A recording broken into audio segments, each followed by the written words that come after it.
அனைவருக்கும் வணக்கம். சற்று முன்பு கலைஞர் மகளிர் உரிமைத் தொகை குறித்து ஒரு முக்கியமான அறிவிப்பு ஒன்று வெளியாகியுள்ளது. இது குறித்து விரிவாக தெரிஞ்சுக்கணும்னா இந்த வீடியோவை கடைசி வரைக்கும் ஸ்கிப் பண்ணாமல் முழுமையாக பாருங்கள். இந்த வீடியோக்குள்ளே போகிறதுக்கு முன்னாடி இந்த வீடியோக்கு ஒரு லைக் பட்டனை ப்ரெஸ் பண்ணிடுங்க.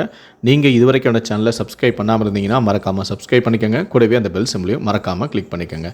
சரி, வாங்க இப்போ நாம் வீடியோக்குள்ளே போகலாம்.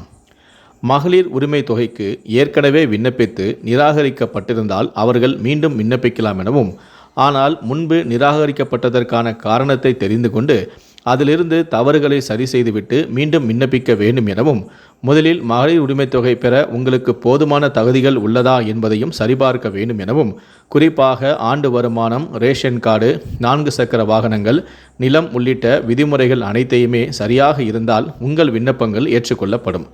அதேபோல இதுவரை மகளிர் உரிமைத் தொகைக்கு விண்ணப்பிக்காதவர்களும் இந்த வாய்ப்பை பயன்படுத்தி விண்ணப்பித்துக் கொள்ளலாம் எனவும், யார் விண்ணப்பித்தாலும் விதிமுறைகளை கட்டாயம் பின்பற்ற வேண்டும் எனவும், விண்ணப்பிக்கும் பெண்களுக்கு 21 வயது பூர்த்தி அடைந்திருக்க வேண்டும் எனவும், ஆண்டு வருமானமானது 2.5 லட்சத்திற்குள் இருக்க வேண்டும் எனவும், நன்செய் நிலங்கள் 5 ஏக்கர், புன்செய் நிலங்கள் 10 ஏக்கருக்கு மிகாமல் இருக்க வேண்டும் எனவும், கார், டிராக்டர் உள்ளிட்ட 4 சக்கர வாகனங்கள் வைத்திருக்கக்கூடாது எனவும், குறிப்பாக மத்திய மாநில அரசு ஊழியர்கள், வங்கி ஊழியர்கள், உள்ளாட்சி அமைப்புகள், கூட்டுறவு அமைப்புகளின் ஊழியர்கள் இந்த திட்டத்தின் கீழ் விண்ணப்பிக்க தகுதியற்றவர்கள்.